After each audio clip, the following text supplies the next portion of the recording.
សូមស្វាគមន៍ទៅកាន់ពុកម៉ែបងប្អូនទាំងអស់គ្នាដែលបានចូលមកទស្សនានៅតម្រៃឆ្នោតអាវងយើងខ្ញុំដែលសម្រាប់ថ្ងៃនេះផងដែរក្រុមតម្រៃឆ្នោតអាវងយើងខ្ញុំក៏បានយកជាតម្រៃឆ្នោតយកមកធ្វើការណែនាំចែកជាតម្រៃឆ្នោតជូនទៅកាន់ពុកម៉ែបងប្អូនទៀតហើយសម្រាប់ថ្ងៃនេះផងដែរក៏មិនធ្វើពុកម៉ែបងប្អូនខកបំណងផងដែរក៏បានយកនៅលេខច្បាស់ដើម្បីយកមកធ្វើការចែកលេខជូនទៅកាន់ពុកម៉ែបងប្អូនវងចែកលេខច្បាស់ចែក35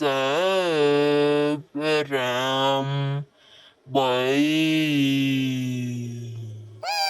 វងចែកលេខច្បាស់02